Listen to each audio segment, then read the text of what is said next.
I planted these thornless blackberries towards the end of 2022, and I think I got to harvest like a couple berries last year. So this will be the first year that looks like we're gonna get a pretty decent harvest. I'm really looking forward to that. This is also year 2 on my black raspberries, and those have really taken off too. They're kind of intertwined with this jasmine, but over here you can really see them.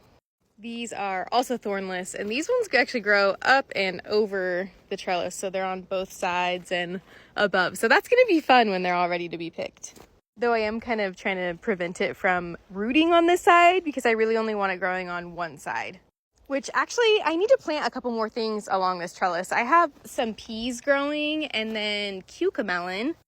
And look at that, there's already a little cucamelon on here. Cute.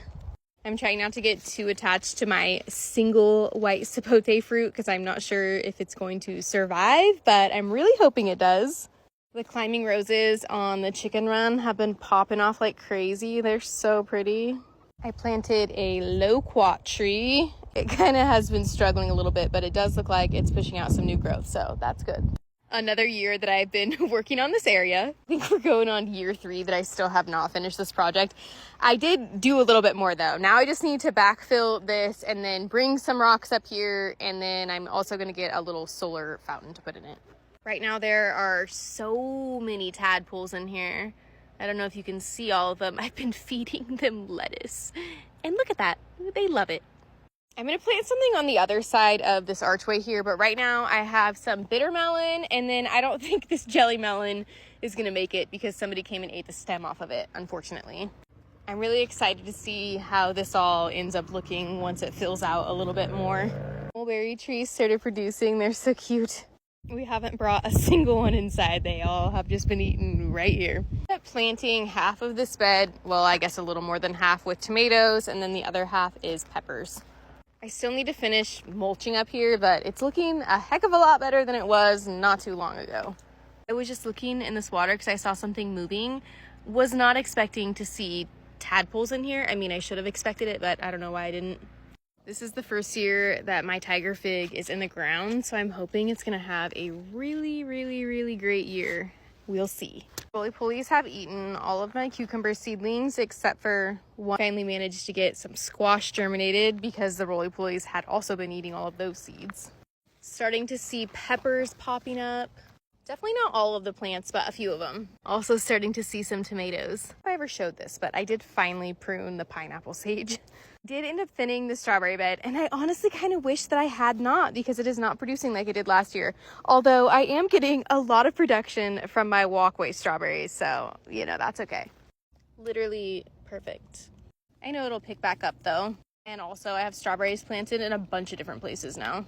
Thornless raspberries are going hard as always. Planted a pineapple, but it's kind of struggling. Looks like it's going to push out some new growth though, hopefully. First little squash of the year to grow, a little patty pan. I didn't think I left behind this many sunchokes in this bed, but apparently I did. So this is the asparagus now. It is insanely tall.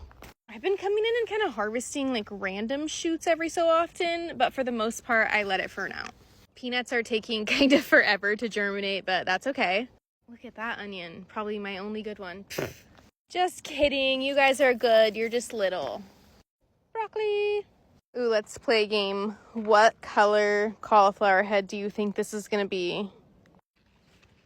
Oh, if you guessed purple, you were right. I think we're gonna get oranges for the first time this year, so that'll be cool. Won't be for a while.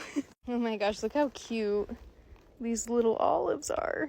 Oh my goodness, my first ripe blueberry. Well, of the year. Yum. I haven't had a blueberry in a long time. Ooh, I just noticed that my chickpeas are starting to flower. How beautiful is all of this yarrow? I love it. My corn germination did not turn out great, so we'll see how that goes. My little mango tree seems to actually be pretty happy in this spot, aside from, you know, the crisp leaves from adjusting. Oh my goodness, do you see this? There are actually a couple of little fruits on this. I'm very surprised. Also, I did end up planting one of the banana trees in ground. I don't even want to talk about how many weeds I pulled from this section alone, and I'm not even done yet. I decided to use this bed for tomatoes again this year, so I'm using the string trellis method, where I just kind of twist them around the string. That is a parsnip flowering, in case you were wondering. It is huge. I've never let one go to seed before, so this is interesting. I feel like my carrots are getting ready to, like, needing to be harvested. Oh, wow. Look at you. Cute. My little dwarf magnolia is about to bloom. I need to go through and finish harvesting all of my garlic scapes. I'm doing tomatoes on this archway again this year. I really liked how that worked out last year. And then I decided to plant a lot of the peppers kind of in this area here because they'll get a little bit of shade. But I also have a bunch of other stuff mixed in, like kale and echinacea.